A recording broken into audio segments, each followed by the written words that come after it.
अस्सलाम वालेकुम my YouTube family. आज मैं आप लोगों के लिए जो बैंगन बनाने की रेसिपी लेके आई हूँ, इसको देखने के बाद जिन लोगों को बैंगन से नफ़रत है, देख के भी इसको मुँह बनाते हैं बुरे-बुरे, अजीब-अजीब से, तो वो भी इस बैंगन को खाना इतना पसंद करेंगे, यकीन करें आप एक की जगह 2 रोटियाँ खाएँगे और आपको बहुत मज़ा आने वाला है। आपने ये रेसिपी देखनी है। छोटी-सी वीडियो के अंदर मैं आपको इतने ज़बरदस्त बैंगन बनाने सिखाऊँगी। एक बार आपने इस तरह से बना लिए तो फिर आप हमेशा बैंगनों को इसी तरह से बनाएँगे। मैंने इनको छोटे-छोटे पीसेज़ में कट कर लिया था और अब मैं इनको हाफ़ कप कुकिंग ऑयल के अंदर फ्राई करूँगी और फ्राई किस तरह से करना है वो आपने बहुत ध्यान से देख लेना है। ऑयल बहुत ज़्यादा गर्म नहीं होना चाहिए, अगर ऑयल बहुत ज़्यादा गर्म हो जाएगा तो ये फ़ौरन से जलना स्टार्ट हो जाएँगे। मीडियम टू लो फ्लेम के ऊपर आपने इनको फ्राई करना है और तब तक फ्राई करना है जब तक इनके ऊपर एक पतली गोल्डन सी लेयर ना बन जाए। तो आपको मैं चेक करवाती हूँ, ये इस तरह से ऊपर से हल्के से क्रिस्पी हुए हैं और इनका कलर भी ऊपर से लाइट गोल्डन खूबसूरत सा कलर आना स्टार्ट हो चुका है। बस इतना ही हमने इनको फ्राई करना था। जब ये इतने से फ्राई हो जाएँगे फिर हम इसमें बाकी चीज़ें ऐड करेंगे। काफ़ी बड़े साइज़ का मेरे पास टमाटर था जिसको मैंने 2 पीसेज़ में कट किया है और इसको मैंने बैंगन के ऊपर इस तरह से रख लिया है। साथ ही मैंने 3 से 4 टेबलस्पून इसमें पानी ऐड किया है।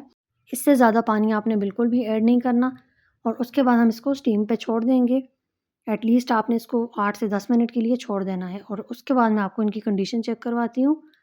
बहुत ही ईज़िली इनका जो छिलका है वो रिमूव हो रहा है इस तरह से। इनका छिलका हम रिमूव कर देंगे और उसके बाद इनकी ये कंडीशन होगी कि इनको चम्मच लगाते ही ये मैश होना स्टार्ट हो जाएँगे। बहुत ज़्यादा ये सॉफ्ट हो जाएँगे, लेकिन पहले हम कुछ स्पाइसेस ऐड कर लेते हैं। 1 टीस्पून नमक, 1 टीस्पून चिली फ्लेक्स और हाफ़ टी स्पून मैंने इसमें हल्दी ऐड की है।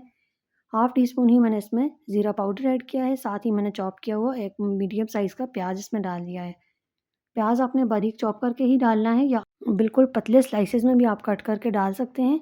लेकिन इस तरह से ये बहुत मज़े के बनेंगे और आप लोग ये देख सकते हैं टमाटर हमारे इस हद तक गल चुके हैं कि हम इनको जब चम्मच लगाते हैं तो ये चम्मच लगाते साथ ही इस तरह से मैश हो रहे हैं। यहाँ पे आपने इनको अच्छे से फ्राई कर लेना है।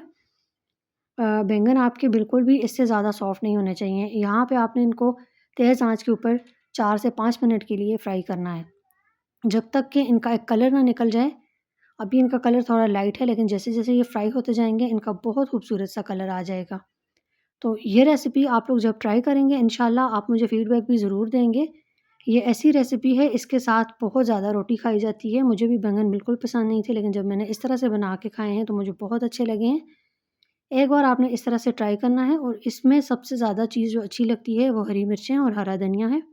वो आप इसमें खूब सारा ऐड करें। तो मैंने इसमें 4 से 5 तीखी वाली हरी मिर्चें ऐड की हैं और साथ ही मैंने कुछ हरा धनिया इसके अंदर डाल दिया है। हल्का-सा हम इनको मिक्स करेंगे और तैयार होने के बाद इनकी कुछ ऐसी लुक होगी। बहुत ही यम्मी और मज़ेदार बैंगन हमारे रेडी हो चुके हैं। इनको आप अचार के साथ सर्व करें या दही की चटनी के साथ, ये बहुत ज़्यादा अच्छे लगते हैं। उम्मीद करती हूँ आपको ये मेरी सिंपल और ईज़ी रेसिपी बहुत पसंद आई होगी। आपने ज़रूर ट्राई करना मुझे।